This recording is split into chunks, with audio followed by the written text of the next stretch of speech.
بسم اللہ الرحمن الرحیم قیل ادخل الجنة قال یا لیت قومی یعلمون بما غفر لی ربی وجعلنی من المکرمین۔ سورہ یاسین کی تفسیر کرتے ہوئے ہم پہنچ گئے آیت نمبر 26 اور 27 میں۔ ماہ مبارک رمضان بھی شروع ہو گیا ہے اور بہار قرآن ہے، یہ مہینہ قرآن کے بہار کا موسم ہے، تو یقیناً اس میں جو آیت پڑھیں گے، جو تفسیر سنیں گے اور تدبر کا بہت زیادہ قرآن مجید بھی تاکید کرتا ہے کہ افلا یتدبرون علی القرآن، کہ قرآن مجید کے اوپر غور و فکر کیوں نہیں کرتے ہو۔ مطلب یہی تفسیر اور قرآنی جو علوم ہے، معارف قرآنی وغیرہ ہیں، انہی کی طرف اشارہ ہے۔ آغا معذرت، میں انٹرپٹ کر رہا ہوں لیکن آپ کی ویڈیو چلی گئی ہے، وہ شاید پھر سے آپ کا کیمرہ پریشان کر رہا ہے۔ جی، یہ ایک مسئلہ جو ہے انشاءاللہ ویب کام اسی لیے میں نے آرڈر کیا ہوا ہے، تو وہ شاید 4 یا 5 مئی کو پہنچے گا میرے پاس امیزون سے، تو شاید یہ سچویشن تھوڑی سی نہ ہو جائے انشاءاللہ۔ تو انشاءاللہ اگر پھر سے کیمرہ آف ہوا ہے، بہرحال یہ ٹیکنیکل جو ایشوز ہیں یہ لیپ ٹاپ میں رہیں گے کچھ عرصہ تک۔ میں کافی کوشش کی اس کو ریڈیوس کرنے کے لیے، کہ ہوا نہیں ہے، تو چلیں بہرحال تفسیر کی طرف چلتے ہیں۔ کیمرہ آف بھی ہو جائے تو میری وائس آپ لوگوں کے پاس آ رہی ہے انشاءاللہ تعالی۔ تو اس میں ہم نے پڑھا ابھی تک کہ جو دور سے ایک شخصیت تشریف لائے تھے حبیب نجار کے نام سے، اور اس نے جو ہے ہماری اگر فقہی اعتبار سے دیکھیں تو امر بالمعروف بھی اور نہی عن المنکر بھی کیا اس نے، بلکہ اس کی اینڈ تک چلا گیا۔ اینڈ یعنی اس میں ان کی اپنی قربانی دی، اس نے شہادت پیش کی اپنی، اور دوسری طرف جو ہے انہوں نے دفاع کیا انبیاء اور اولیاء کے لیے، اولیاء کا اور خاص کر نبیوں کا اور خدا کے پیغمبروں کا دفاع بھی کیا۔ نتیجے میں انطاکیہ والوں کا رد عمل کیا ہو رہا ہے، وہ کیا رد عمل دکھا رہے ہیں کہ انہوں نے کہا قیل ادخل الجنۃ قال یا لیت قومی یعلمون۔ نتیجے میں اس بندے خدا سے کہا گیا کہ جنت میں داخل ہو جا۔ اس نے کہا اے کاش میری قوم کو بھی معلوم ہوتا کہ میرے پروردگار نے کس بخشش، یعنی کیسی بخشش اور عنایت میرے اوپر کر دی ہے، یعنی مجھے باعزت اور محترم لوگوں میں سے قرار دیا ہے میرے پروردگار نے۔ یہاں کچھ نکات ہیں جس کی طرف توجہ بہت ضروری ہے، کیونکہ قرآن مجید کا اپنا ایک اسلوب ہے، اور اسلوب کو اور اپنے طریقہ کار کو اختیار کرتے ہوئے بہت سی چیزیں قرآن مجید اپنے انداز میں پیش کرتا ہے۔ اصل میں قصہ اور کہانی بیان کرنا قرآن کا ہدف نہیں ہے کہ وہ ہمیں ایک کہانی بتا رہے ہوں تاکہ ہم زیادہ سے زیادہ اس کہانی کے ٹیسٹ کو یا اس کہانی کو انجوائے کریں اور اس کے اندر کھو جائیں۔ اصل میں کہانی ایز اے ایگزامپل کے طور پہ سامنے آئی ہے، اور اس کے اندر سے جو میسیجز آ رہے ہیں ہمارے لیے، ہمارے فیوچر کے لیے اور ہمارے یعنی خود ایمان کے لیے، عقیدے کے لیے، اس پر قرآن مجید کا اصل میں فوکس ہے۔ یہ قرآن نے اس کو اگزامپل کے طور پہ پیش کیا ہے۔ انشاءاللہ تھوڑا ڈسکس کریں گے کہ قرآن مجید ایسی چیزیں ہمیں بیان کرتا ہے جس کی ہمارے پاس کوئی ہسٹری نہیں ہوتی سم ٹائم پر، بلکہ کچھ بھی نہیں ہوتا، ہمارے پاس پہلے سے کوئی انفارمیشن نہیں ہوتی، اور نہ جو ہے ہم جو ہے جو تاریخی اعتبار سے جو مختلف چیزوں کے بارے میں ریسرچ اور تحقیقات کی جاتی ہیں، اس حوالے سے بھی ہمارے پاس کوئی اتنی زیادہ ڈیٹیل ہوتی ہے۔ اس کے علاوہ کہ صرف ہم گیس لگاتے ہیں اور کچھ چیزوں کو انالائز کر کے ایک رزلٹ لے آتے ہیں۔ تو بہرحال قرآن مجید اس واقعے کو یعنی جس انداز میں بیان کر رہا ہے، نتیجہ بیان کر رہا ہے یہاں پر، قیل ادخل الجنۃ، نتیجہ صرف بیان کیا ہے، یعنی انہیں قتل کیا گیا۔ یہ قرآن مجید یہ کہنا چاہتا ہے کہ انہیں قتل کیا گیا، جس قتل کا نتیجہ یعنی ان کی طرف سے، جو انطاکیہ کے لوگ ہیں ان کی طرف سے تو قتل کیا گیا ان کو، لیکن اللہ نے اصل میں اس کو شہادت دی ہے، شہادت پائی ہے، اور شہادت کا جو نتیجہ بن گیا وہ یہ ہے کہ وہ جنتی ہو گیا۔ قیل ادخل الجنہ، اللہ تعالیٰ اب یہاں پر اپنے فعل کی طرف اشارہ کر رہے ہیں۔ قیل ادخل الجنہ، سیدھے وہ بحث میں چلا گیا ہے مطلب یہ کہ یہ جو اشارہ ہے باقی سارے جو مراحل ہیں کہ انسان مرتا ہے پھر دفن ہوتا ہے، ہمارے جو دنیا کے اندر ایک پروسیس موجود ہے، اس کی غسل ہوتی، پھر تدفین ہوتی ہے وغیرہ، پھر اس کے بعد اس نے برزخ کا ایک پورا راستہ طے کرنا ہوتا ہے، پتہ نہیں قبر میں ہی اس کو کتنا ٹائم لگے گا، جو نارملی ہم سب جس پروسیس سے گزرتے ہیں. کہ کئی بار میں نے ان واقعات کو نقل کیا ہے کہ انسان جب مرنے کے بعد ایک دم سے عالم ارواح میں نہیں پہنچتا، ہر کسی کے نصیب میں نہیں ہے یہ چیزیں. اللہ کرے کہ ہم سب کو ماہ مبارک رمضان کی برکتوں سے ہمارے نصیب میں یہ چیزیں ہو جائیں، لیکن عام طور پہ یہ کوئی فارمولہ نہیں ہے، بہت کم ہی لوگ ہیں. یہاں قرآن مجید اس شخص کی اس جو جرنی ہے پر منٹ لائف کی جو جرنی اس نے سٹارٹ کی ہے، اس میں ڈسٹنس کو قرآن مجید نے بالکل کلوز کر دیا. یہاں پر ڈائریکٹ کہہ دیا کہ وہ پہنچ گیا ادھر، برزخ کی جنت میں وہ پہنچ گیا ہے بغیر کسی فاصلے کے. یہ مدافع رسول اور رسالت سیدھا جنت میں بھیجا گیا. یعنی اس کی، یا ایک معنی یہ بھی ہو سکتا ہے کہ اس کی قبر خود جنت بن گئی ہے کہ جس میں کہا کہ یہ جو بہشت ہے یا تو روضۃ من ریاض الجنہ ہے یا حفر من النار ہے.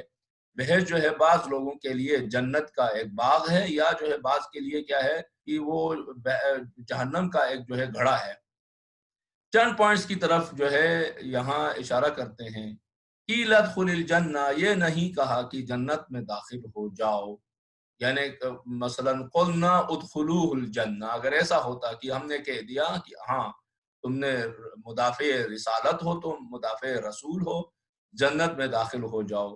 یا مدافع رسالت کہتے ہیں، میرے دماغ میں بہت عرصہ پہلے، چند سال پہلے جب کارٹونوں کا مسئلہ بنا تھا یہاں ڈنمارک میں، تو کراچی میں ایک پہلا شخص جو ہے اسی مدافع رسالت کے طور پہ شہید ہوئے تھے، اس کا ذکر آیا تو پروردگار عالم سے 10 بدعا اس شہید کے درجات عالی ہیں، مزید عالی فرمائے، اور ماہ مبارک رمضان اور اس شہید کی برکتوں سے ہمارا بھی جو سفر ہوگا، سفر دائمی اور آخرتی، اس کو آسان کر دے ہمارے لیے انشاءاللہ. فرمایا کہ داخل ہو جا، بلکہ اسے ڈائریکٹ کہا، اسے داخل کیا گیا. یعنی اصل میں مسئلہ کیا ہے، آیات یا کلام خدا وہیں فعل خدا ہوتا ہے. ایسا نہیں ہوتا کہ خدا پہلے آرڈر کرے پھر اس کی امپلیمنٹ شروع ہو جائے، جیسے کہ ہمارے ہاں عام طور پر زندگیوں میں ایسا ہوتا ہے، پہلے آرڈر آتا ہے، پہلے بات آتی ہے، پھر عمل آنا شروع ہوتا ہے. نہیں، کلام خدا فعل خدا ہے. آیت الہیہ وہی مطلب قرآن کی جو آیت ہے وہ فعل خدا ہی ہے. اذا اراد ان یکون لہ کن فیکون ہے. وہاں پر اس طرح مولا متقیان بھی اس کی طرف اشارہ فرماتے ہیں کلامہ سبحانہ فعلہ. اللہ کا کلام مطلب اللہ کا فعل، یعنی کہ اللہ نے کہہ دیا ہے، ابھی ہو جائے گا، بعد میں دیکھا جائے گا، ایک مرحلہ طے ہوگا، فرشتہ آئے گا، آرڈر پاس ہوگا، کس فرشتے کی ڈیوٹی لگی ہے، کس طرح ہوگا، کچھ نیچرل کچھ ریکوائرمنٹس بھی ہیں، وہ پریپریشن ہوگی. یہ چیزیں نہیں ہیں. کلام خدا فعل خدا ہے. مولا فرماتے ہیں کلامہ سبحانہ فعلہ. اس لیے اوپر آیت میں یہ اتنے سارے اس کو ڈائریکٹ کہا، وہ جنت میں چلا گیا، یعنی کلام خدا فعل خدا ہے. دوسرا جو ہے قرآن نے یہاں پر شہید کے، یہ جو شہید ہے مدافع رسالت ہے اور مقدسات ہے، اس کے جو ہے آخری جملے بھی نقل کیے ہیں قرآن نے. قال، اس شہید نے کہا، یا لیت قومی یعلمون بما غفر لی ربی وجعلنی من المکرمین. اس نے کہا اے کاش میری قوم کو بھی معلوم ہوتا کہ میرے پروردگار نے کس طرح میری بخشش کی ہے اور مجھے مکرمین میں سے، باعزت ترین لوگوں میں سے قرار دیا. انشاءاللہ مکرمین پہ آگے گفتگو کریں گے. باعزت جو ہے لوگوں میں سے مجھے قرار دیا ہے. یعنی کیسے میری قبر روضۃ الجنان بن گیا، کیسا میرا سفر برزخ تک پلک جھپکتے ہی ہو گیا، سیدھا عالم ارواح میں پہنچا. کیسے میں زندہ ہوں، یعنی میں مرا نہیں، انہوں نے تو مجھے مار دیا تھا، قتل کیا فزیکلی طور پر، لیکن میں تو ایک دائمی اور زندہ ہوں، اور واقعاً زندہ ہوں، کیونکہ فرمایا کہ وہ رزق پا رہا ہوں. یہ شہیدوں کے بارے فرمایا کہ ان کو مردہ مت کہو، میں وہ شہیدوں والی زندگی پا چکا ہوں دائمی، اور رزق بھی پا رہا ہوں. کاش کہ ایسا ہو جاتا، یہ میری قوم کو بھی پتا چلتا کہ یہ حقیقی زندگی کتنی میٹھی اور کتنی شیرین اور کتنی اٹریکٹ کرنے والی، کتنی زبردست قسم کی یہ زندگی ہے. بما غفر علی ربی وجعلنی من المکرمین. یعنی یہ شہادت در حقیقت میری مغفرت کا ذریعہ بن گیا کہ فرمایا کہ شہید کی خون کا پہلا قطرہ جب زمین پہ گرتا ہے ہر قسم کے اس کے گناہ معاف ہو جاتے ہیں، اور ایک ایسے جو معاف ہوتا تو وہ وزن ہے ہی نہیں، ویٹ اس کا رہا نہیں، ہلکا ہو جاتا ہے، ہلکا ہوتا ہے تو سفر آسان ہوتا ہے۔ ظاہر ہے کہ ایک آدمی جو گناہوں کے اتنے بڑے منو بوجھ کو لے کے سفر کرنا ہے جس نے، اور وہ بوجھ آہستہ آہستہ اس سے کم ہوگا ادھر پہنچتے پہنچتے، اس کے لیے کتنے سال لگیں گے؟ سینکڑوں سال بھی لگ سکتے ہیں، بعض اوقات دہائیاں بھی ہو سکتی ہیں، سینکڑوں بھی، ہزاروں بھی ہو سکتے ہیں، اللہ نہ کرے کہ اس طرح ہو۔ مجھے مکرمین میں سے قرار دیا ہے۔ دیکھیں یہ مکرم جو ہے نا، مکرم جو ہے سارے نہیں ہو سکتے، سب کو یہ، سب شہیدوں کو بھی یہ مقام مکرم نہیں ملتا۔ یہ جو مکرم مقام ہے، کرامت اور مکرم اسی ایک ہی خاندان کے الفاظ ہیں، یہ مقام سب شہیدوں کو بھی نہیں ملتا۔ شہید مکرم خاص بہت ہی کم شہداء ہوتے ہیں جو شہید مکرم کہلاتے ہیں۔ قرآن مجید نے فرشتوں میں سے بعض کو مکرمین فرشتے کہا۔ سورہ عبسہ کی آیت نمبر 15 اور 16 میں دیکھیں تو وہاں پر کہتا ہے بِعَیْدِی سَفَرَ کِرَامًا بَرَرَہ، اور اسی طرح جو ہے سورہ انبیاء میں بھی ہے کہ فرمایا بل عباد مکرمون، بلکہ وہ جو ہے ہمارے مکرم بندوں میں سے ہیں۔ لفظ مکرم جو ہے عام مومنین کے لیے بھی استعمال ہوا ہے جیسے کہ فرشتوں کے لیے ہوا ہے۔ شہیدوں میں سے ایک گروہ ایسا ہے جو مکرمین میں سے ہیں، مکرمین میں سے ہیں، اور مکرمین کی جو اعلیٰ اور ارفع ترین مثال ہے وہ ائمہ ہدا طیبین طاہرین و معصومین علیہ صلوات اللہ وسلام علیہ ہیں، کہ زیارت جامعہ کبیرہ، کہ اس کو ضرور پڑھیں، یہ زیارت جامعہ کبیرہ امامت و ولایت کا جو ہے پورا چارٹر ہے، پورا جو ہے آپ اس کو کہیں کہ دستور ہے اس کے اندر، اور بہت کچھ ہے، آئیڈینٹی، شناخت، شخصیت، پرسنل، بہت کچھ ہے اس کے اندر۔ انشاءاللہ کہ خدا توفیق دے کہ کسی وقت اس قسم کی زیارات کی شرح کرنے لگ جائیں، اگرچہ ہمارے دامن میں کوئی ایسی چیز نہیں ہوتی شرح کریں، لیکن بہرحال اپنی استطاعت اور ضرورت کے مطابق۔ زیارت جامعہ کبیرہ میں ائمہ معصومین علیہ السلام کے بارے میں بھی اس قسم کے جملات آئے ہیں کہ مثلا انسان تمام موجودات کے مقام میں مکرم و افضل ہے، کہ فرمایا وَلَقَدْ كَرَّمْنَا بَنِي آدم، اور تمام انسانوں اور مخلوقات میں افضل ترین و ارفع ترین و اکرم ترین و مکرم ترین جو ہستیاں ہیں وہ محمد و آل محمد صلوات اللہ وسلم علیہ ہے۔ البتہ انبیاء و اولیاء سب ہیں، ان کے لیے خاص قسم کے جو ہے ایک احترام کے پروردگار عالم کے ہاں موجود ہے۔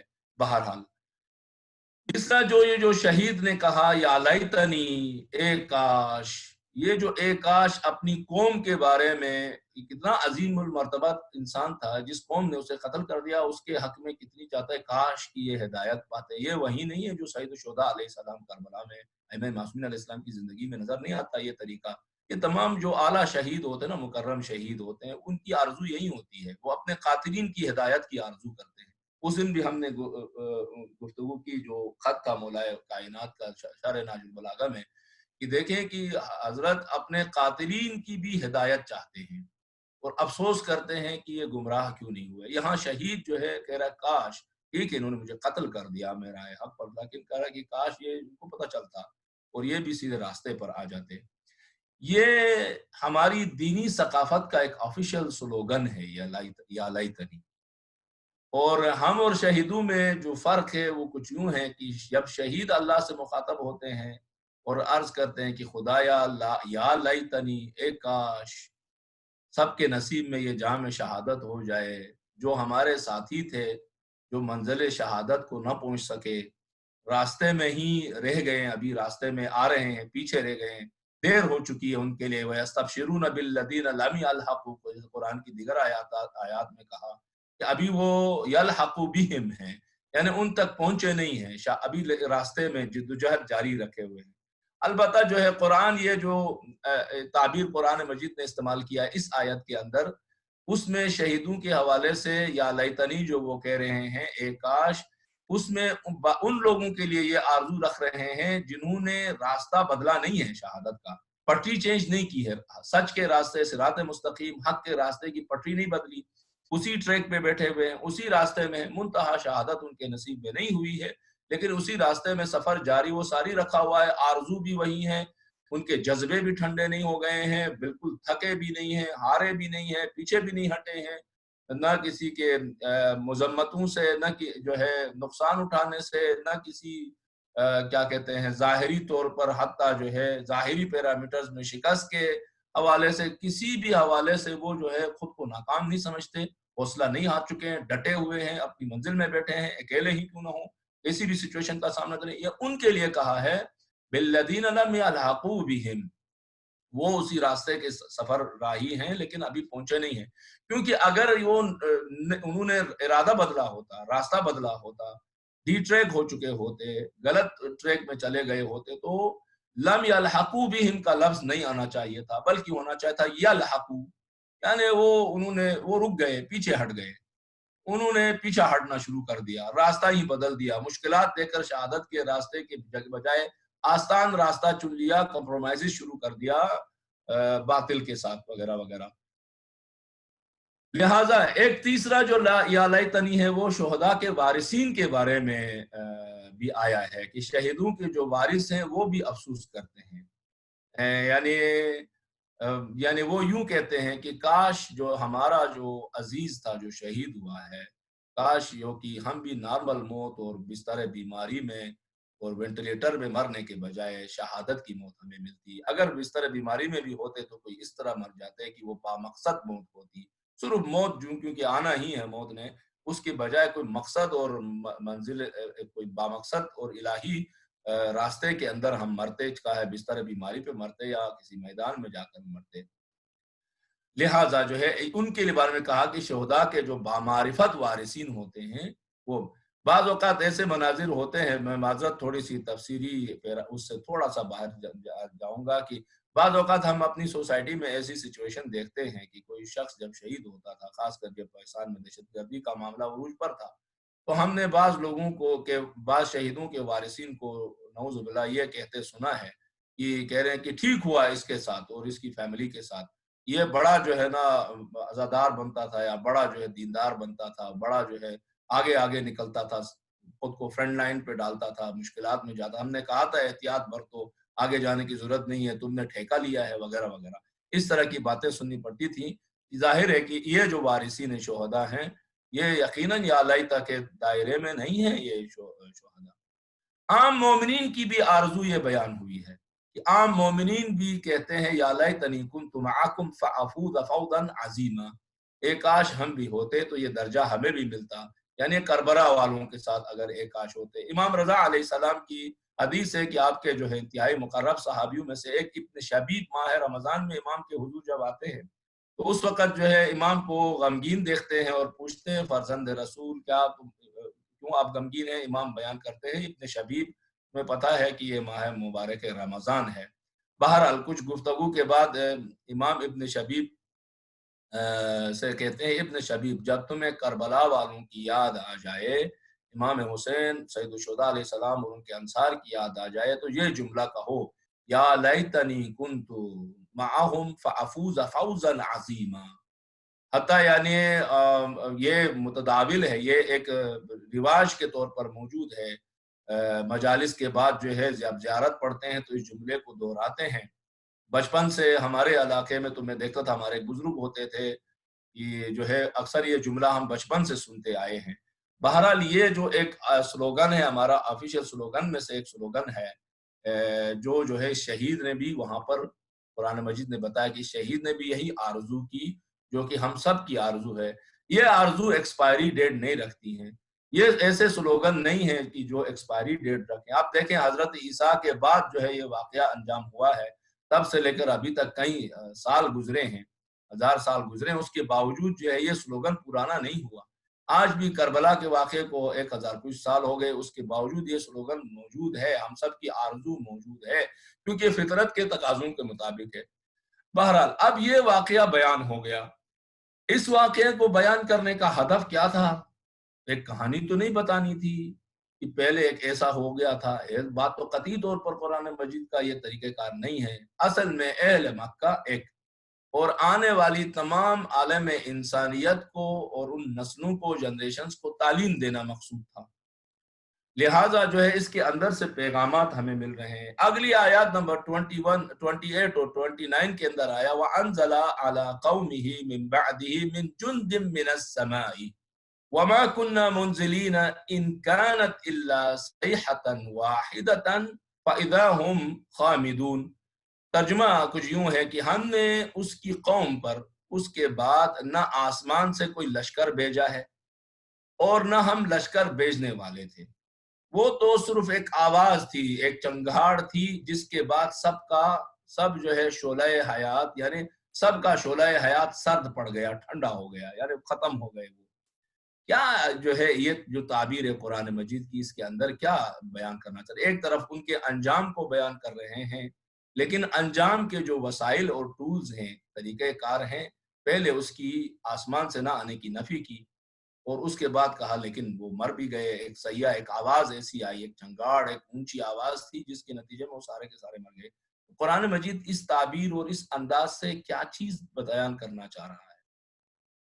یعنی پہلے تو ہمیں یہ سمجھانا تھا کہ دیکھیں ان کی بساط کو لپیٹنے میں نا ہمیں کوئی جلدی نہیں تھی، کوئی جلد بازی نہیں تھی کہ فوری طور پر انہوں نے اس کو شہید کر دیا اور فوری طور پہ ہم رد عمل دکھاتے اور ریئیکٹ کر کے کیا کہتے ہیں تباہ و برباد کر دیتے، انطاکیہ والوں کو تو بالا کر دیتے، مٹا کے رکھ دیتے ہر چیز کو. نہیں، ہم نے یہ کام نہیں کیا، بلکہ ہم نے کیا رسپانس. پروردگار عالم یہ یعنی ہمیں سمجھانے کے لیے لفظ استعمال کیا، ریئیکٹ اور رسپانس دو ڈیفرنٹ، جو انگلش میں رد عمل اور ذمہ داری نبھانا، ذمہ دارانہ عمل. یعنی ہم نے مزید مہلت دی. ٹھیک ہے انہوں نے مدافع رسالت کو قتل کر دیا اور رسولوں کو بھی قتل کر دیا، لیکن ہم نے پھر بھی کچھ مہلت دی، ان کو کچھ دن مزید مہلت دی اور دیکھا کہ بھائی کیا ہوتا ہے. پورا موقع فراہم کیا، مزید واپسی کے راستے ان کے لیے یعنی کھلے رکھے. دیکھا کہ نہیں، بلکہ وہ اس قتل کے اوپر خوش ہیں. اگلی آیات میں آئیں گے کہ وہ قتل کے اوپر نسل خوش ہیں، مذاق بھی اڑاتے ہیں انبیاء کے. واپس میں قصے کا اپنی فتح میں خوشیاں ہیں، ہم نے مخالفین کو جو ہے نا میدان سے نکال کے باہر کر دیا، ان کو فزیکلی طور پر مکمل جو ہے ختم کر دیا. کہہ رہے ہیں وما کننا منزلین، وما کننا، یہ جو آیت میں آیا ہے وانزل علی قوم من بعدہ من جند من السماء، آسمان سے ہم نے کوئی لشکر نہیں بھیجا. وما کننا منزلین، اور ہم لشکر جو ہے نا بھیجنے والے یعنی منزلین یعنی آسمان سے فرشتے. ایسا نہیں تھا کہ دیکھیں آسمان سے ہم فرشتوں کو بھیجیں اور ان کو جو ہے انطاکیہ والوں کو ان کی جرائم کی سزا دیں. یعنی ان کو سزا دینے کے لیے فرشتوں سے، آسمان سے کے فرشتوں کو بھیجنے کی ہمیں کوئی ضرورت نہیں ہے، کیونکہ اس جگہ میں یہ کہنا چاہ رہا ہے جس طرح کا ان کا عمل اور فعل ہے اس کے مقابلے میں اللہ نے ان کو سزا دینے کا جو ہے ایک اور طریقہ اپنایا. وہ طریقہ یہ تھا، دیکھیں کائنات اللہ کے حضور ایک پیالے کی طرح ہے، ایک کپ کی طرح، ایک چھوٹے سے برتن کی طرح ہے. فرض کرتے ہیں اگر میں ایک چھوٹے سے برتن میں پانی ڈالتا ہوں اور وہ پورا برتن میرے کنٹرول میں اس کو ہلاتا ہوں، تو اس برتن کے اندر کیا سونامی آ جائے گا، اس پیالے کے اندر کس طرح کا سونامی آ سکتا ہے. اب ہم اس سے اندازہ لگا سکتے ہیں. یا فرض کریں کہ ایک موم بتی جل رہی ہے، اس موم بتی کو بجھانا کون سا مشکل کام ہے. بچوں کی برتھ ڈے ہوتی ہے، ایک پھونک سے موم بتیاں بجھا دی جاتی ہیں. اللہ سبحانہ و تعالیٰ کے لیے کائنات جو ہے کیونکہ ان کی مخلوق ہے اور وہ اللہ ہے قادر و قہار کے سامنے پوری کائنات ایک کپ کی طرح ہے، ایک پیالے کی طرح ہے. پوری کائنات کی اور اس میں موجود زندگیاں جو حیات ہے وہ جو ہے ایک موم بتی کی طرح ہے، ایک پھونک سے وہ بجھ جاتی ہے، ختم ہو جاتی ہے. کسی اوپر سے لشکر وشکر بھیجنے کے لیے کوئی ضرورت نہیں ہے. یہ اصل میں یہ بتانا یعنی ان کی حقارت کرنا چاہ رہا ہے قرآن، یعنی کہ یہ حقیر لوگ ہیں، ان کے وہ مارنے کے لیے کسی اہتمام کر کے کسی لشکر و فوج کو مارنے کی بھیجنے کی ضرورت ہی نہیں ہے. ان کے ساتھ ہم بس یہی کریں گے، مہلت دیں گے. اس طرح اتنے جرائم کے بعد بھی مہلت دیں گے کہ شاید توبہ کریں، واپس آ جائیں، لیکن اس کے بعد نہیں کریں گے تو کوئی ضرورت نہیں ہے. ایک جھٹکے سے ان کو ایک آواز آ گئی، ختم ہو گئے. یہ ایک آواز ادھر سے نکلی، ادھر سے نکلی، اوپر سے آئی، جدھر سے بھی آئی، ایک آواز کافی تھی ان کے لیے. کوئی لشکر وشکر بھیجنے کی ضرورت نہیں. یعنی یہ پست لوگ ہیں، حقیر ہیں، اس لائق نہیں کہ ان کے مقابلے میں کوئی لشکر بھیجا جائے. ان آیتوں میں پیغام کیا ہے؟ الف، جو ہمارے لیے زیادہ جو ہے ڈائریکٹلی ہمارے لیے وہ ہو سکتا ہے. کبھی کبھی کسی ایک نیک اور صالح انسان کا قتل، اس قتل میں ڈائریکٹ و انڈائریکٹ شریک اس جغرافیہ اور ایریا کے یا اس قوم و قبیلہ کے یا اس علاقے یا اس شہر کے بسنے والے تمام لوگوں کی تباہی کا سبب بن سکتا ہے. خواہ یہ جو ہے یہ جو سبب تباہی کا سبب ہے ہدایت نہ پانے کی وجہ سے ہوں یا پھر مکافات عمل کی وجہ سے. کہ چند لوگوں نے جرائم کیے، چند لوگوں نے اس نیک و صالح انسان کو قتل کیا، اسے تکلیف دی، لیکن باقی تماشا بین رہے، یا دل سے حامی رہے یا زبان سے حامی رہے، یا جو ہے وہی جو ہمارے پاس ہے نیوٹرل رہے۔ یہ جو نیوٹرلزم کا کنسپٹ ہے یہ بڑا خطرناک اور ڈینجر ہے۔ اسلام میں کوئی نیوٹرل والا چیز نہیں ہے، یا حق ہے یا باطل ہے، کوئی درمیان کا راستہ نہیں ہے۔ مشرکین بھی آئے تھے اللہ کے رسول کے پاس کی کہا تھا کہ کوئی درمیانی راستہ بن سکتا ہے کہ ہم بتوں کو بھی رکھیں، آپ کے اکیلے جو خدائے واحد ہے اس کو بھی مانیں۔ فرمایا ادخلوہ فی السلم کافہ، پورے کے پورے ایکسپٹ کر لو، یا یہ نہیں ہو سکتا کہ 50 تمہارا 50 میرا، 50-50 والا کام نہیں ہے یہاں پہ۔ یہ جو نیوٹرلزم ہے یہ بڑی خطرناک سوچ ہے اس میننگز میں، اور بہت سی جگہوں میں ہو سکتا ہے زندگی کے مختلف ایشوں میں یہ کام آ جائے، اسٹریٹجی کے طور پہ، سم ٹائم ایک ٹیکٹکس کے طور پہ، پولیٹیکل ایشوز میں ہو سکتا ہے کہ ایک حد تک یہ ایکسیپٹیبل ہو، لیکن دینی مسائل کے اندر اس طرح کا کوئی، یا ادھر ہے یا حق پر ہے یا باطل پر ہے، دو تو نہیں ہو سکتا ہے۔ ہمارے بعض مسلمان بھائی کہتے ہیں کہ وہ قاتل بھی حق پر ہے تو وہ بھی حق پر ہے، پھر اس کو کہتے ہیں بھائی کیسے ہو سکتا ہے قاتل بھی حق پر ہو اور مقتول بھی حق پر ہو، دونوں صحیح ہو، یہ کیسے پاسبل ہے؟ یا دونوں میں سے ایک مجرم ہے، تو وہ کہہ رہے ہیں جی نہیں وہ اجتہاد کیا انہوں نے، اس نے اب اجتہاد کیا تو اپنے اجتہاد میں وہ ٹھیک ہے، اس نے اجتہاد کیا اپنے اجتہاد میں ٹھیک ہے، نعوذ باللہ اس کو کربلا پہ بھی تطبیق کرتے ہیں۔ یہ وہیں جو ہے اس طرح کا نیوٹرلزم والا معاملہ۔ بہرحال آگے ایک تو یہ میسج تھا، دوسرا یہ ہے کہ جو قوتیں اور طاقتیں، طاقتور افراد پرانے زمانے میں فرعون وغیرہ وغیرہ وغیرہ تھے، اپنی طاقت کے بلبوتے پر یا اپنے کیا کہتے ہیں قوت اور اپنے اقتدار کے بلبوتے پر راہ حق کے جو راہی ہیں ان کے لیے جو پرابلمز کریٹ کرتے ہیں اور انہیں مارتے ہیں، کہہ رہے ہیں کہ ایک وقت ایسا بالآخرہ آ جاتا ہے کہ سب کچھ الٹ پلٹ کر رکھ دیا جاتا ہے، ان کی بساط کو لپیٹ دی جاتی ہے۔ جیسے اوپر بھی کہا کہ ہم نے ان کو مہلت دی ہے، ایک دم سے ریئیکٹ نہیں کیا، ہم نے آرام سے ان کو مزید ٹائم دے دیا، دیکھا کہ نہیں یہ اپنی سرکشی اور اس کے اوپر قائم و دائم ہے، تو پھر کیا کر دیا، الٹ پلٹ کے رکھ دیا، ایک آواز آ گئی الٹ پلٹ کے رکھ دیا، ختم ہو گئی ساری باتیں۔ یہ ہسٹوریکلی کے طور پر بھی اگر آپ دیکھیں، فرعون ہو، نمرود ہو، شداد ہو، ابو جہل ہو، یزید ہو، پھر آج ماڈرن تاریخ میں تو ہلاکو خان سے ہٹلر سے لے کے موسولینی ہو، صدام اور رضا شاہ پہلوی ہو، الی آخر ہی یہ اسی طرح کی چیزیں ہمیں دکھائی دیتی ہیں۔ تو میں سمجھتے ہیں اگلی آیت میں کہتا ہے یا حسرتاً علی العباد ما یاتیہم من رسول الا کانوا بہ یستہزئون۔ اللہ اکبر، یہ بہت ہی بری صفتیں تھیں ان اقوام کی، اور اللہ ہم سب کو اس قسم کے حالات سے بچائے کہ ہماری طرف سے کہیں کوئی اس طرح کا جو ہے کبھی ارتکاب نہ کریں، ہم میں سے کوئی غلطی سے بھی یہ چیز نہ ہوئے۔ کس قدر افسوسناک ہے، یا حسرتن، یہ انتہائی حسرت و افسوسناک بات ہے ان بندوں کا حال کہ جب ان کے پاس کوئی رسول آتا ہے تو وہ اس کا مذاق اڑانے لگتے ہیں، یستہزئون، استہزاء کرتے ہیں یعنی مذاق اڑاتے ہیں، یعنی جب بھی کوئی پیغمبر ان کے پاس آتا ہے تو وہ ان کا مذاق اڑاتے ہیں۔ اب قرآن مجید ظاہر ہے یہ واقعہ تقریباً آلموسٹ ختم ہوا، اسی واقعے کی روشنی میں اب قرآن مجید مختلف جو ہے رسولوں کو، جو 1,24,000 انبیاء بھیجے ہیں، تو مختلف رسولوں کے ساتھ جو صورت سچویشنز پیش آتی رہی ہے، لوگوں نے جو ان کے ساتھ برتاؤ کیا ہے اس کو ریفلیکٹ کر رہا ہے اور ان کو یہاں بیان کرتا ہے، پھر اس کے نتائج بھی۔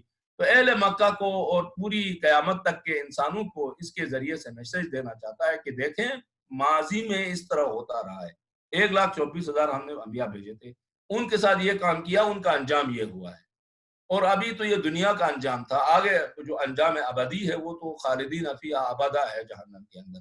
تو تم لوگ اس سے عبرت لے لو، اس سے سبق سیکھو، پیغمبروں کے ساتھ اس طرح کام مت کرو، جب کوئی پیغمبر آئے وہ مذاق مت کرو، مبلغ دین کے ساتھ اگر مخلصانہ تو اس کے ساتھ مذاق مت اڑاؤ۔ اس کی بنیادی جو ہے ویسے وجہ کیا ہو سکتی ہے کہ انبیاء کا مذاق اڑائیں لوگ؟ کیا وجوہات ہو سکتی ہیں؟ قرآن مجید کی روشنی میں جو چیزیں سامنے آتی ہیں اور احادیث شریفہ کی روشنی میں جو چیزیں سامنے آتی ہیں وہ جو ہے تھوڑا بہت اس کو ایکیڈمک انداز میں ہم ڈسکس کرتے ہیں، تو اگر کہنے کے لیے تو ارشادی باتیں بہت ہیں، لیکن تفسیر میں ہے تو ظاہر ہے کہ اس کا ایک جو سٹینڈرڈ ہے تفسیر کا اس کو برقرار رکھنا ہے۔ الف، لوگوں نے صحیح طور پر انبیاء کو نہیں پہچانا۔ کیوں نہیں پہچانا؟ اس لیے کہ انہوں نے خود کو صحیح طور پر نہیں پہچانا تھا۔ وہ جو حدیث شریف ہے بچپن سے سنتے آئے ہیں ہزاروں مرتبہ ہم سب نے، من عرف نفسہ فقط عرف ربہ، جس نے یعنی خود کو پہچانا اس نے اپنے پروردگار کو پہچانا۔ اس حدیث کو یوں بھی کہا جا سکتا ہے، اور درست تفسیر اور تشریح ہوگی حدیث کی، من عرف نفسہ فقط عرف رسولہ ومن عرف نفسہ فقط عرف امامہ، جو خود کو صحیح طرح پہچان لے وہ اپنے رسول و امام و رب کو صحیح طرح پہچان لیتا ہے۔ اسی لیے وہ جو دعا ہے جس میں کہا کہ قنوت کے اندر پڑھیں عصر غیبت میں، کہ پہلے کہا پروردگارہ مجھے اپنی معرفت، اللہم عرفنی نفسک فإنک ان لم تعرفنی نفسک لم اعرف رسولک، کہا پروردگارہ پہلے مجھے آپ اپنی معرفت عطا فرما، میں پہچان چکا ہوں کہ میں ایک رب کی مخلوق ہوں، یہ میرا ہے، من عرف نفسہ، میں پہچان گیا ہوں میں ایک رب کی مخلوق ہوں۔ صرف نظریہ نہیں ہے، مسلمان ماں باپ کے گھر میں پیدا ہو کر یہ میرا عقیدہ بن گیا، یہ نہیں ہے، میں خود اس کی معرفت کر چکا ہوں کہ میں واقعاً ایک اللہ کا بندہ ہوں اور میرا رب یہ ہے یہ ہے یہ ہے، اسی لیے عقائد کے اندر تکلیف نہیں رکھا۔ یہ ہو گئی میری شناخت۔ اب میں خدا سے مانگ رہا ہوں کہ خدا مجھے اپنی معرفت دکھا، اگر کیونکہ آپ کی معرفت، رسول کی معرفت نہیں کر پاؤں گا، رسول کی معرفت نہیں ہوگی تو حجت کی معرفت نہیں کر پاؤں گا، حجت کی معرفت نہیں ہوگی تو نتیجہ یہ نکلے گا کہ دلل تو اندھی، سب کچھ میرے ہاتھ سے چلا جائے گا۔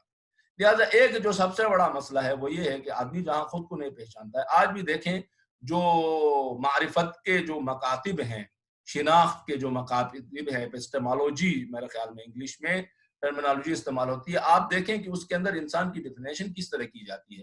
ایک تو مشہور تھیوری ہے انسان کی آغاز کے بارے میں، وہ جو ڈاروینزم ہے۔ اب ڈاروینزم کے اندر سے کہاں آپ کو روحانیت، معنویت، پروردگار اور میٹافزکس کی باتیں سامنے آ سکتی ہیں؟ بالکل بھی نہیں آ سکتی ہیں۔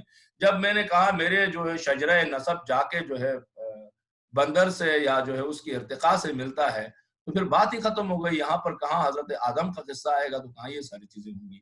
ایک تو یہ مسئلہ ہے۔ دوسرا یہ ہے کہ انسان پھر جو ہے اپنے آپ کو پہچاننے کے مسئلے کے اندر اپنے آپ کو ہر چیز کا سپیریئر سمجھتا ہے۔ اشرف مخلوق ہونے کا مطلب اس نے کہا کہ میں اشرف خالق ہوں۔ اشرف خالق انسان نہیں ہے بلکہ اشرف مخلوق ہے انسان۔ مطلب یہ ہے کہ وہ اشرف جو ہے اس سے بڑا اس کا خالق ہے۔ بہرحال ایک بڑا مسئلہ یہ ہے کہ انہوں نے خود کو نہیں پہچانا تو نہ رسول کو پہچانا نہ رب کو پہچانا، ایک بڑا مسئلہ۔ دوسرا ایک کوتاہ فکری ہے، مذاق اڑانا جو ہے یہ ایک گٹھیا اخلاقی صفات میں شمار ہوتی ہے، یعنی پست قسم کی ثقافت اور کلچر کا حصہ ہے مذاق اڑا دینا۔ یعنی مذاق جو ہے یہ جو ہے بالکل ہی گٹھیا پنا ہے عام طور پر بھی۔ اور ان کا مذاق اڑانے کا وجہ کیا تھا؟ معذرت کے ساتھ متاسفانہ آج بھی بہت سے معاشروں میں یہ رسم موجود ہے، یہ طریقہ کار موجود ہے، آج بھی ہے، مذاق اڑاتے ہیں۔ وہ کیا چیز ہے؟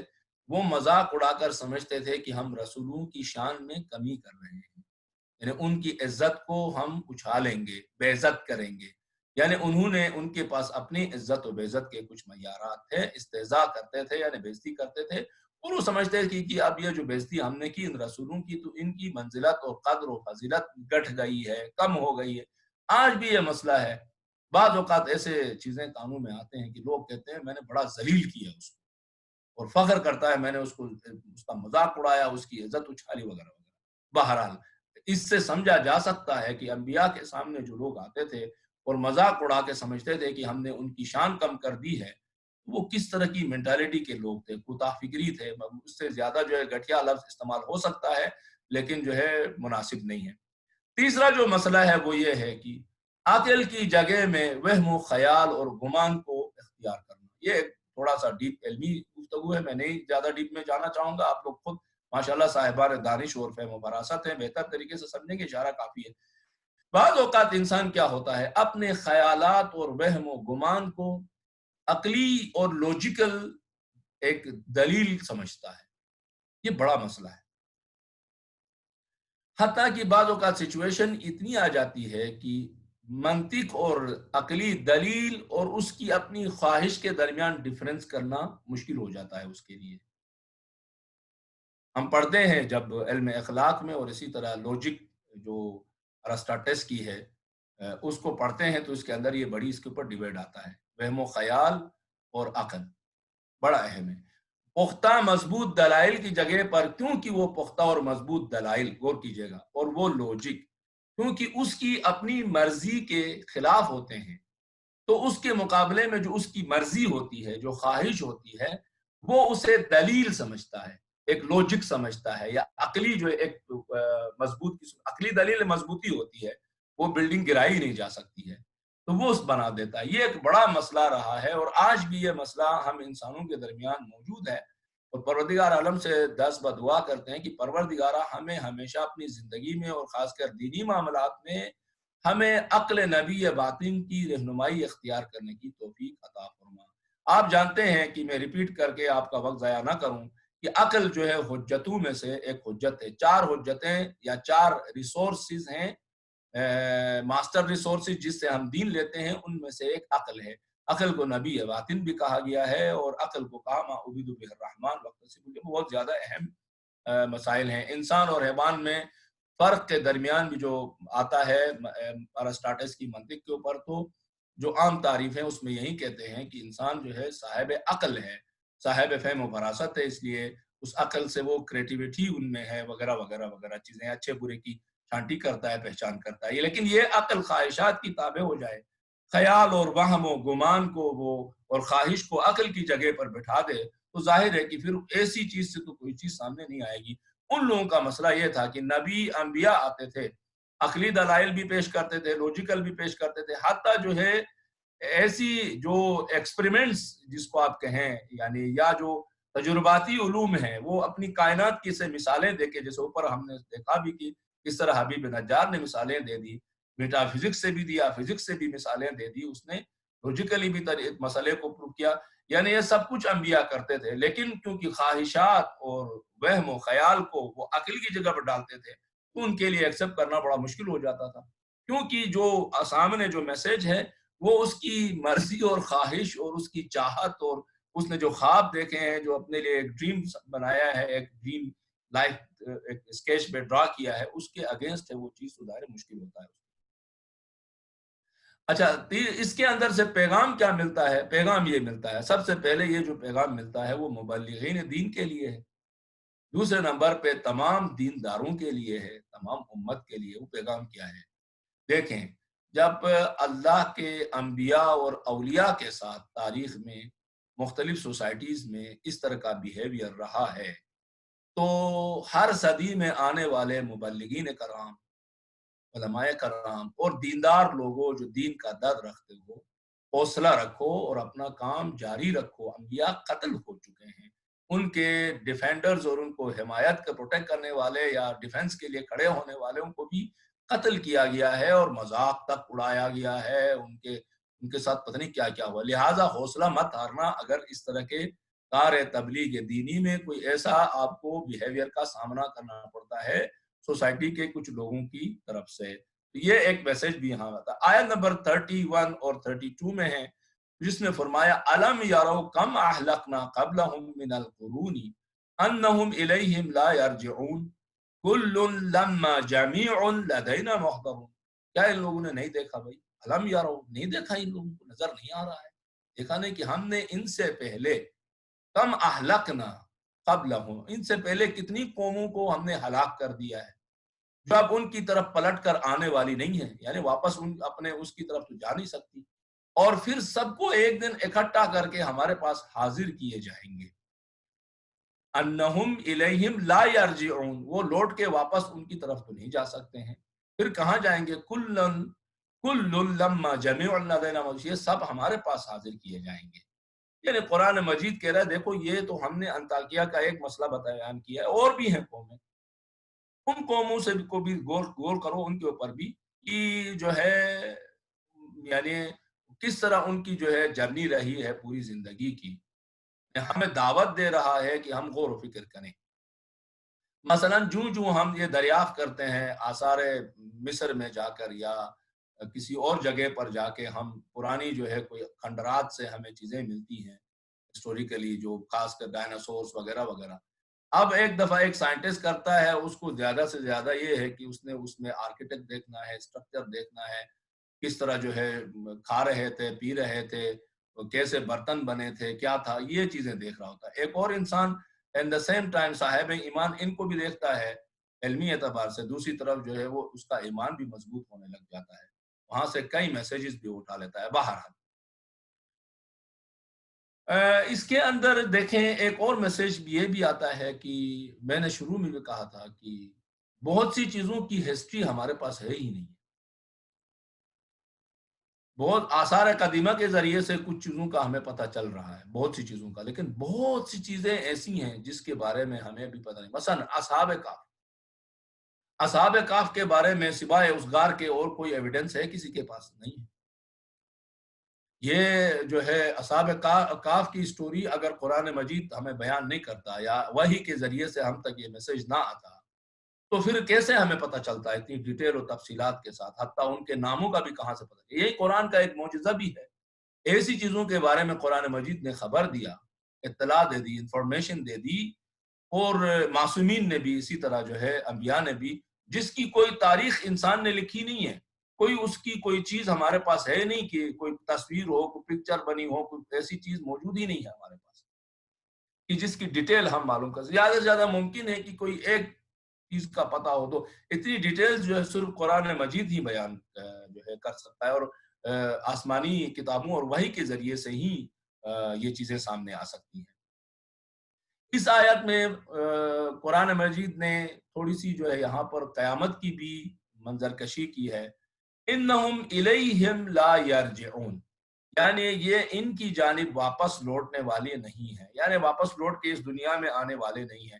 البتہ بت پرستوں کے ہاں یہ ایک عقیدہ ہے، اور آج بھی کم و بیش ہندوستان میں جو بت پرست ہیں وہ اگلے جنم اور 7 جنموں کا جو کنسپٹ موجود ہے، قرآن مجید اس طرف بھی اشارہ کرنا چاہتا ہے. دیکھو بھائی، یہ جنموں کا جو تم نے تصور بنا رکھا نا، یہ ہونے والی چیز نہیں ہے. تم نے لوٹ کے ادھر تو نہیں ہے، انہم الیہم لا یرجعون، لوٹ کے ادھر نہیں آنے والے ہو. یہ دماغ میں رکھ لو، گئے تو گئے، بس سلام، ختم ہو گئی بات.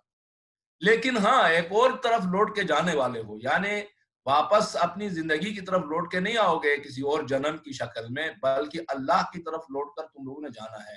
کہ قرآن مجید کی دیگر مشہور ترین آیت جو صبح و شام پڑھتے ہیں کہ فرمایا انا للہ و انا الیہ راجعون، نابود بھی نہیں ہوئے ہیں یہ لوگ، مر گئے نابود نہیں ہو گئے. عذاب آیا ان کے اوپر جو ہے کھائے ہوئے بھوسے کی طرح بنا دیا، ایک چیخ کے ذریعے سے سب کچھ لٹ پلٹ ہو گیا، ٹھیک، یہ نابود نہیں ہوئے بلکہ موجود ہیں.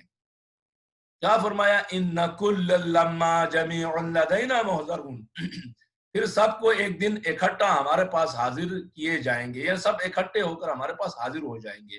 دوسری آیت میں کہا انا للہ و انا الیہ راجعون. مزید اگر آیات کو دیکھیں تو سورہ واقعہ میں اس کو تھوڑی سی اور سلیس کر دیا ہے، سلیس کر کے بیان کیا. فرمایا ان الاولین والآخرین، پہلے والے اور اینڈ پہ جو ہوں گے وہ سب کے سب لمجموعون الی میقات یوم معلوم، قیامت کے دن سب کو اکٹھا کر دیا جائے.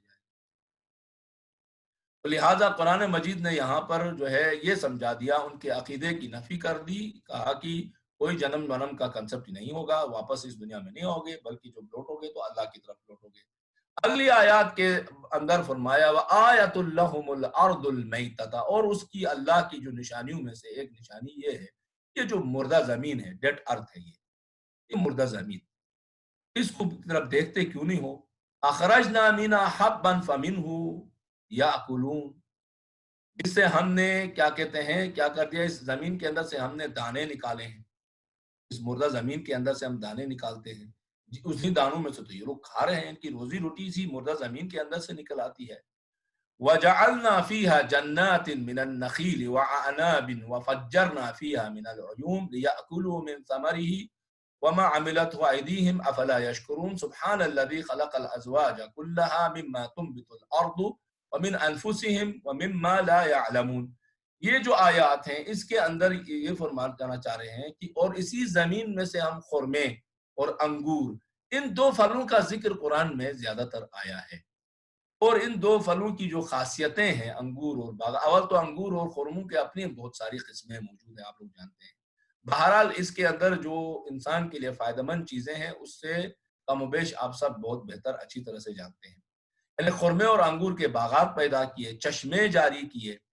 آپ کو معلوم ہے کہ جو چشمے کا پانی ہوتا ہے عام طور پر وہ صحت مند بھی ہوتا ہے، اگر کہ ہم نے آج جو ہے آلودگی کی وجہ سے اور غلط طرز زندگی کی وجہ سے بہت سی جو نیچرل چیزیں ہیں اس کو ہم نے نقصان پہنچایا ہے، ان کو خراب کر دیا، حتیٰ زمین کے نیچے جو پانی ہے اس تک کو نقصان پہنچایا، اس لیے کہ انسان جو ہے اپنے فیکٹریز کے کیمیکلز اور بہت ساری غلط چیزیں اب بھی بہت سے ملکوں میں، پہلے تو پوری دنیا میں یہ تھا، اب بھی بہت سے ملکوں میں ڈرلنگ کرتے ہیں کئی ہزار فٹ نیچے لے جا کے ڈرلنگ کر کے وہاں پہ وہ سارا جو ہے گرا دیتے ہیں اپنا کچرا، جس کے نتیجے میں زمین کے نیچے موجود جو صاف شفاف پانی ہے قدرت کی اللہ کی طرف سے جو فلٹرائز ہو کے آتا ہے، وہ سارا ظاہر ہے وہ پانی سارا ہم نے آلودہ کر دیا. جیسے کہ ہم نے بارش کو ہم سنبھال نہیں سکتے، ملک میں سیلاب آ جاتے ہیں اور سونامیز آ جاتے ہیں، کیونکہ ہم نے اس کے لیے نہیں پریپیئر کر رہے ہیں اپنے آپ کو. ہمارے فائدے میں انسان چلا گیا اور اصل چیز کی طرف توجہ نہیں دیا. اللہ ہے کہ جن ممالک نے دیا وہ نقصان بھی نہیں اٹھاتے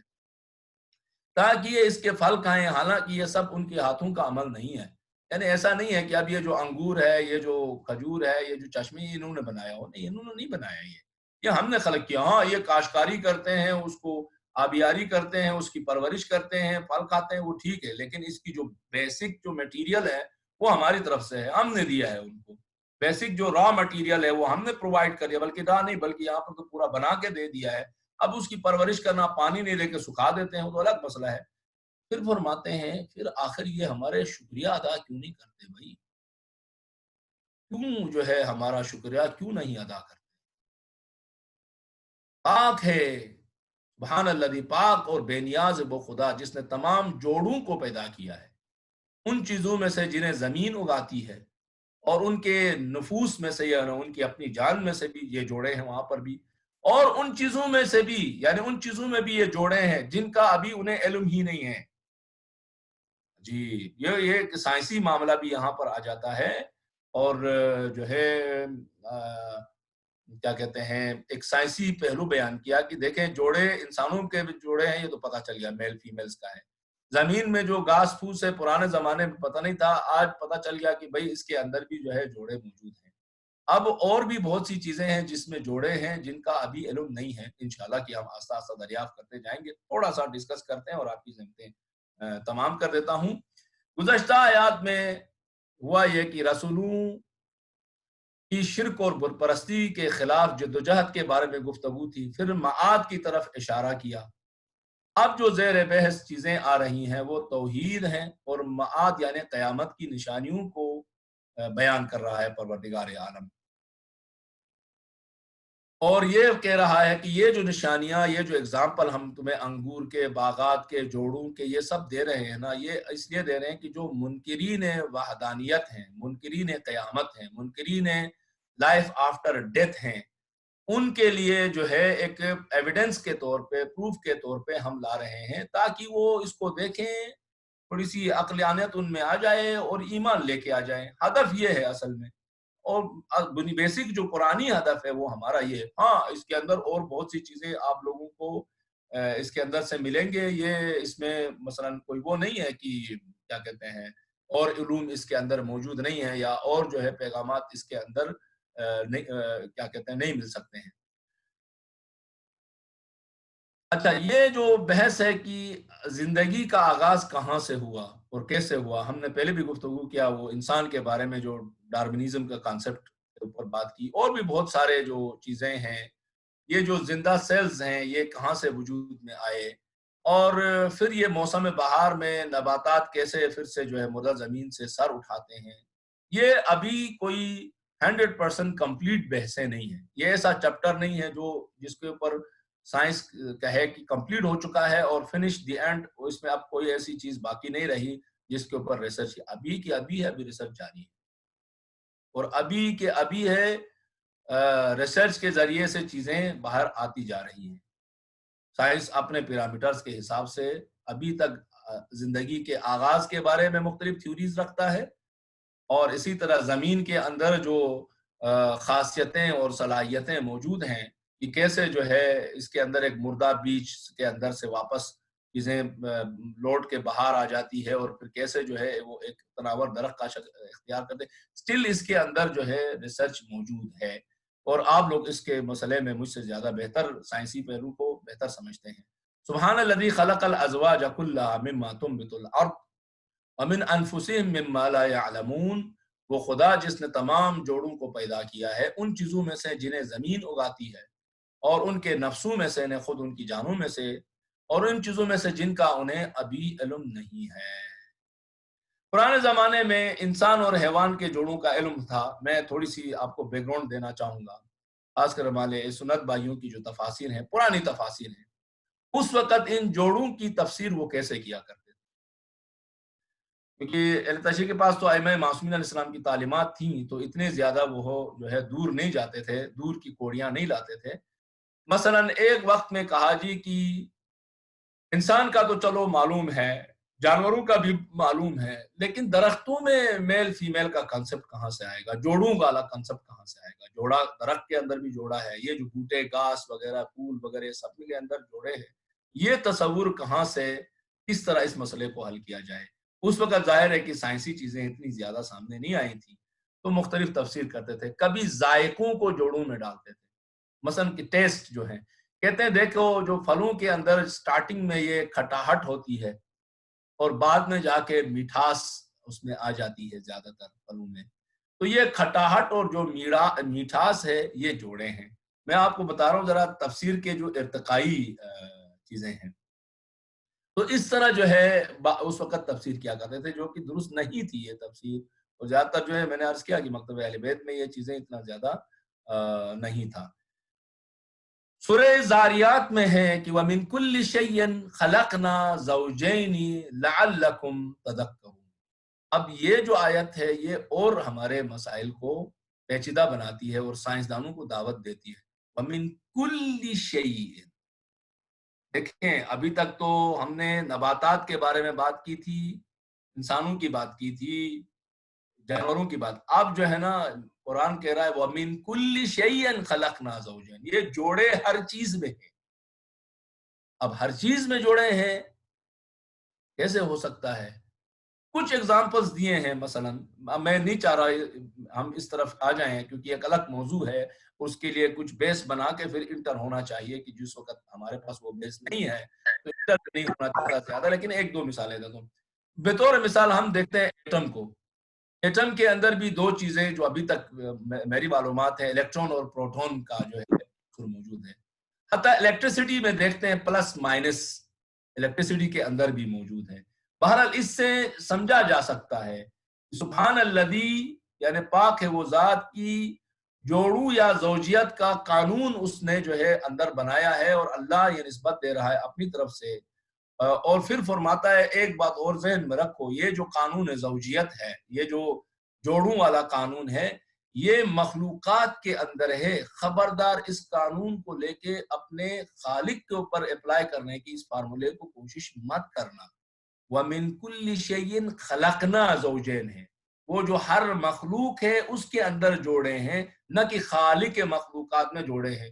خالق جو مخلوقات ہے وہ فردن ہے، سمدن ہے، لم یلد ولم یولد ہے، وہ مجرد ہے، اس کے اندر جوڑوں کا تصور مت لے آنا۔ یہ جو ہے بیان کیا۔ ایک آخری نقطہ، اور آپ کی زحمتیں تمام ہیں، وہ بھی پھر سائنس سے ریلیٹڈ ہے، اور یہ تو البتہ پروف شدہ بھی ہے آپ لوگوں کے لیے، اور اشارہ کافی ہوگا، وہ ہماری صحت سے ریلیٹڈ ہے۔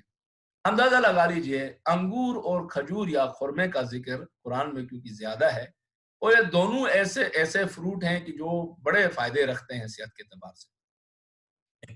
دلچسپ پوائنٹ یہ ہے کہ جب کھانے پینے کی بات کی قرآن نے، تو اناج اور بیج والی اشیاء کو پر فوکس رکھا ہے قرآن نے، گوشت پر زیادہ فوکس نہیں کیا ہے، اور آیتوں میں ہے ٹھیک ہے، لیکن فوکس جو ہے نظر آتا ہے قرآن میں تو وہ اناج کے اوپر، اور بیج والی جو بیج کی والی زمین ہے، زمین سے دانے والی جو چیزیں ہیں، دالے وانے وغیرہ اس طرح کی جو چیزیں، اور دوسرا جو فوکس ہے فروٹ اور میوجات کے اوپر ہے، اور سبزیوں کے اوپر، جو تنبت الارض، زمین سے سبزیاں ہی اگتی ہیں۔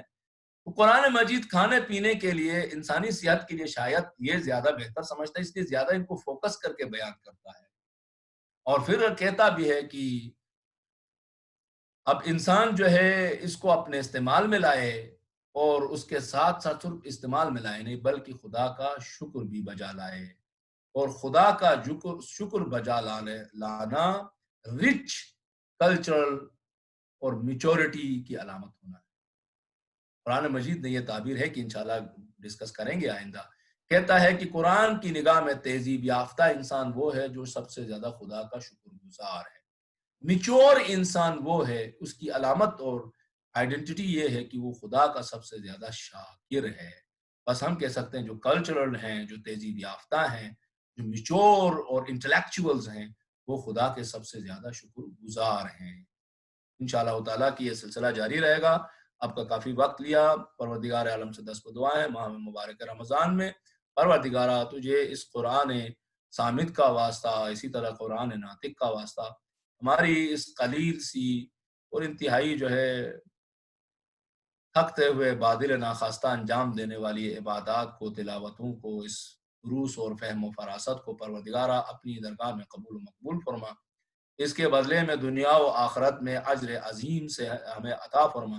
پروردگارہ جتنے بھی مریض ہیں، خاص کر جنہوں نے التماس دعا کہا ہے، بعض جو ہے خواتین و حضرات نے، پروردگارہ تمام مریضوں کو، خاص کر جو اس وبائی امراض میں مبتلا مریض ہیں، پروردگارہ اپنے نبی پاک اور اس کی پاک و طاہر آل اور قرآن مجید کے صدقے میں شفائے عاجلہ و کاملہ عنایت فرما۔ پروردگارہ جو اس وبا سے لڑ رہے ہیں، فرنٹ لائن پہ کھڑے ہیں، پروردگارہ ان فرنٹ لائن پہ کھڑے ان مجاہدین کو استقامت عطا فرما، ان کی صحت و سلامتی کی پروردگارہ ضمانت خود اپنی طرف سے عطا فرما۔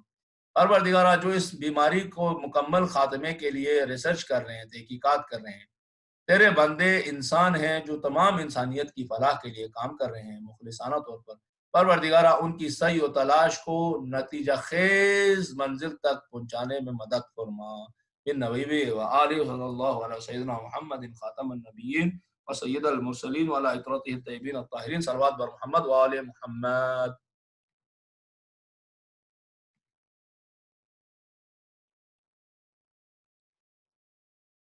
میں آپ کی خدمت میں ہوں، اگر کوئی بھی ایسا نقطہ یا پہلو یا کوئی بات ہے تو۔ جزاک اللہ۔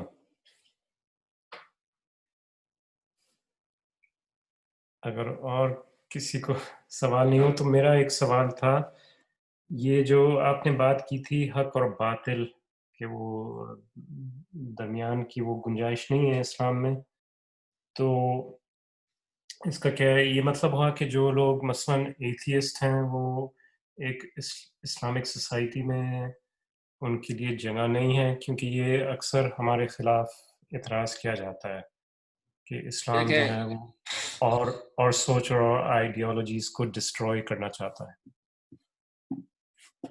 دیکھیں، اسلام اور سوچ اور آئیڈیالوجیز کو ڈسٹرائے کرنا نہیں چاہتا ہے، اسلام جو ہے غلط آئیڈیالوجیز کو ڈسٹرائے کرنا چاہتا ہے، لیکن یہ ڈسٹرائے کرنے کا مطلب یہ نہیں ہے کہ اسلام تشدد اور طاقت کے بلبوتے پر زبردستی کسی کے اوپر اپنی آئیڈیالوجی نافذ کرنا چاہتا ہے یا اس کی آئیڈیالوجی کو ختم کرنا چاہتا ہے، بالکل بھی نہیں ہے۔ شروع سے ہم سورہ یاسین کی تفسیر میں ہم نے دیکھا کہ تمام لوجیکل جو ہے گفتگو ہوتی رہی، جو تشدد ہے وہ دوسروں کی طرف سے زیادہ تر سامنے آیا۔ آپ کہیں پہ بھی آپ کو تشدد کا عنصر نظر نہیں آئے گا کہ جس میں اللہ کے کسی نبی نے وائلیشن کا راستہ چنا ہو، کبھی بھی نہیں کیا۔ جنگیں بھی جتنی ہوئی ہیں تو وہ ڈیفینسیو تھی نہ آفینسیو تھی، بہرحال۔ تو اسلام جو ہے وہ آئیڈیالوجی جو انسانیت کے لیے نقصان پہنچاتا ہے اس کو ایکسیپٹ نہیں کرتا، اور اس کا مطلب یہ نہیں ہے ایکسیپٹ نہیں کرنے کا کہ وہ اس کو ڈسٹرائے کرنے کے لیے وائلیشن یا پاور اور طاقت کو یوز کرنا چاہتا ہے، نہیں۔ ہاں، وہ ڈیبیٹ کرنا چاہتا ہے، کنونس کرنا چاہتا ہے، دوسرے کو منوانا چاہتا ہے۔ اگر شرارت نہیں ہوتی ہے اس آئیڈیالوجی کی طرف سے اسلام کے اگینسٹ، تو اسلام بھی ان کو بہت حد تک جو ہے برداشت کرتا ہے ایک سوسائٹی کے اندر اور قبول رکھتا ہے ان کو۔ یعنی قبول کرنے کا مطلب یہ ہے کہ کہتا ہے کہ ٹھیک ہے، لکم دینکم، ٹھیک ہے تمہارا دین رہے تمہارے پاس، لکم دینکم ولی الدین، ٹھیک ہے تمہارا دین تمہارے پاس رہے، لیکن یہ کہ ہمیشہ ہماری کوشش یہ ہوگی کہ تم سیدھے راستے کی طرف آ جاؤ۔ اس کی جو اگزامپل ہے، ظاہر ہے تھوڑی ڈیفیکلٹ چیزیں تو ہیں، ظاہر ہے کہ ایک ایتھیسٹ کے لیے ڈائریکٹلی 8ویں منزل کی بات سمجھنا مشکل ہوگا، اس نے 7 جو ہے سٹیپس نیچے دیکھے نہیں ہوں گے، تو ظاہر ہے مشکل ہوگا، لیکن فطرت کے نزدیک ہیں یہ چیزیں، تو اتنا بھی نہیں ہے، بشرط ہے کہ وہ وہم و خیال و گمان کو اور خواہش اور پسند و ناپسند کو عقل نہ سمجھے، تو اس صورت میں بہت ایزی ہوگا اس کو، ولو وہ 8ویں منزل کی بات بھی ہو تو اس کو انڈرسٹینڈ کر سکے گا۔ لیکن کیونکہ زیادہ تر وہم و خیال و گمان و خواہش کو، جس کو شہوت بھی کہتے ہیں، وہ عقل کی جگہ پہ آ جاتی ہیں، لوجک کی جگہ پہ آ جاتی ہیں، تو پھر جو ہے مسئلہ گڑبڑ ہو جاتا ہے۔ اسلام کا ابھی آپ دیکھیں کہ کہیں پر بھی زبردستی کیا کہتے ہیں نہیں کی گئی ہے۔ حتیٰ قرآن مجید نے کھلے لفظوں کا لا اکراہ فی الدین قد تبین الرشد من الغی، کہا کہ کوئی زبردستی نہیں ہے، بندوق کی نوک پر یا تلوار کی جو ہے وہ گردن پہ رکھ کے اسلام کو کہیں پر بھی قبول نہیں کرایا گیا ہے، بلکہ ایسے اس طرح کے قبول کرنے والے جو ہے اگر کہیں کوئی ایسی چیز آئی تو اسے پسند بھی نہیں کیا گیا ہے، بلکہ ہمیشہ دیکھیں دلیل و منطق کے ساتھ بیان کیا۔ ہاں ایتھیسٹ کو اسلام نہیں مانتا، بت پرستی کو نہیں مانتا، اسلام بہت تمام آئیڈیالوجیز کو ایکسیپٹ نہیں کرتا ہے، بالکل ماننے کے لیے تیار بھی نہیں ہے، ہاں ان کے ساتھ ڈیبیٹ چاہتا ہے شروع۔ اسلام کا تو کام یہ ہے کہ یہ صحیح عقیدہ سب تک پہنچے، لیکن پہنچانے کے جو راستے ہیں وہ کیا ہے، روش میتھڈولوجی کیا ہے، وہ اہم ہے۔ بھائی آپ ڈیبیٹ کر رہے ہیں، کیا جو ہے ہر سائنسدان دوسری سائنسدان کی تھیوری کو مانتا ہے؟ یہ جتنے بھی سوشل سائنسز کے ایکسپرٹ ہیں، ان کی جو تھیوریز ہیں، کتنے ایزمز خود یورپ کے اندر ہیں، آپ دیکھیں یورپ سے لے کے امریکہ تک جتنے ایزمز ان کے پاس ہیں، اتنے کنسپٹ اور آئیڈیالوجیز اور نظریات اور تصورات موجود ہیں۔ آپ دیکھیں ابھی تک جو ہے یہ وومن رائٹس کی بات کر رہے ہیں، ذرا وومن رائٹس کی ہسٹری کو چیک کر لیتے ہیں ہم لوگ، یہاں پہ جو ہسٹری ہے وومن رائٹ کی، تو آپ کو 100 سال بھی نہیں ملیں گے پیچھے۔ ابھی سٹل ابھی تک جو ہے خواتین کے ساتھ جو ہے مساوات کا جو کنسپٹ ہے وہ ابھی تک نہیں ہے، ابھی بھی خواتین کو وہ پے نہیں ملتی، فار ایگزامپل کہہ رہا ہوں، اور بھی بہت سی باتیں ہیں، تنخواہ نہیں ملتی جو ایک مرد کو ملتی ہے، ابھی بھی خواتین کے لیے بہت سارے جو جابس ہیں اس کے لیے وہ سوٹیبل نہیں سمجھی جاتی ہیں، ابھی بھی ان کے ساتھ جو عام بیہیویئر ہے وہ ایسا پایا جاتا ہے۔ تو یہ نہیں ہے کہ بالکل یہاں پہ کوئی اے ٹو زڈ ایکوریٹ ہو چکا ہے سارا سسٹم، اب مسئلہ صرف ہمارے پاس رہ گیا ہے جو ریلیجس کانسیپٹ ہے وہاں پہ، ایسا بالکل بھی نہیں ہے، کیونکہ یہ تمام چیزیں ہیومن سے تعلق رکھتی ہیں، من عرف و نفسہ سے تعلق رکھتی ہیں، فرق نہیں کرتا ہے یہاں کا مسلمان وہاں کا یا یہاں کا انسان وہاں کا انسان۔ تو ایتھسٹ کو اسلام قبول نہیں کرتا، ہندوؤں کو بھی قبول نہیں کرتا، سکھوں کسی کو بھی قبول نہیں کرتا اسلام، ایز اے ریلیجس قبول نہیں کرتا ہے۔ قبول نہیں کرنے کا مطلب کیا ہے؟ اب قبول نہیں کرنا ہے اردو کا لفظ ہے، مصیبت یہ ہے اب سیم ٹرمنالوجی یوز ہوتی ہے کامن چیزوں کے اندر، یعنی کامن جو ہے مسئلوں کے لیے، وہی ڈیموکریسی والی بات، ڈیموکریسی افغانستان میں بھی ہے، ڈیموکریسی تو سعودی عرب والے بھی کہتے ہیں ہمارے پاس بھی ہے، یو اے ای بھی کہتا ہے ہمارے پاس بھی ہے، ڈیموکریسی یورپ میں بھی، امریکہ میں بھی، برٹش میں، اب ساری ڈیموکریسی ہی کہلاتی ہے نا، تو ساری ڈیموکریسی ایک ہی ہے؟ نہیں ہے، ایران میں بھی ڈیموکریسی ہے۔ تو یہ بھی ہے، جب قبول نہیں ہے کا مطلب فوراً اس کا مطلب قبول نہیں ہے مطلب وہ چاہتے ہیں کہ اس کو ڈیلیٹ کر دیا جائے، اس کے اگینسٹ وہ نہیں، ایسا نہیں ہے۔ جیسے ایتھسٹ کو اسلام قبول نہیں ہے، ہمیں وہ قبول نہیں ہے، آئے پھر ڈیبیٹ کرتے ہیں، بیٹھتے ہیں، گفتگو کرتے ہیں۔ قرآن اہل کتاب کو کہتا ہے، یہ تو پھر بھی دو دو درجے اور دوری ہو جاتی ہے دونوں میں۔ قرآن اہل کتاب کو کہتا ہے اہل الکتاب تعالوا الی کلمۃ سواء بیننا وبینکم، اہل کتاب آ جاؤ ہمارے اور آپ کے درمیان جو کامن چیزیں ہیں اس کے اوپر بیٹھ کے ہم ڈسکس کرتے ہیں، یونٹی کرتے ہیں کامن کے اوپر۔ مولا متقیان نے اسی لیے فرمایا تھا کہ ٹھیک ہے آپ کا دینی بھائی نہیں ہے، آپ کی آئیڈیالوجی اس کی آئیڈیالوجی ایک نہیں ہے، لیکن اس کے باوجود ایک کامن ہیومن سوسائٹی میں آپ لوگ زندگی گزار سکتے ہو، اس لیے کہ آئیڈیالوجی مختلف ہونے کے باوجود تم لوگوں میں کچھ چیزیں کامن پوائنٹس بھی ہیں، وہ یہ کہ تم انسان ہو، وہ انسان ہے، ایز اے ہیومن آپس میں تم لوگ چل سکتے ہو۔ ہاں ایز اے مسلمان رسپانسبلٹی کیا ہے، ڈیوٹی کیا ہے، تو ہاں جی میں اس کو کوشش کروں گا کہ وہ اسلام کی طرف آئے، اس میں کوئی شرم کی بات نہیں ہے، بولے بابا ہاں ہم ایکسپٹ نہیں کر، ہم باطل سمجھتے ہیں سب کو، کسی کو بھی ہم وہ کرنے کے لیے تیار نہیں ہے کہ اس کو ٹک کر کے کہیں یہ ٹھیک ہے، یہ بھی ایکسپٹ ہے ہمیں، یہ نہیں، کوئی ایکسپٹ نہیں ہے، ایک بھی گنجائش ہی نہیں ہے کہ ہم ایکسپٹ کریں ان کو اس میننگز میں، اس کا مطلب ان کی فزیکلی ڈیلیٹ کر دیں ان کو، نہیں ایسا نہیں کریں گے، بیٹھیں گے کہیں گے ٹھیک ہے آپ کا دین آپ کو مبارک ہو، ہماری آئیڈیالوجی ہمارے پاس ہے، کون صحیح ہے اس پر بات چیت کریں گے۔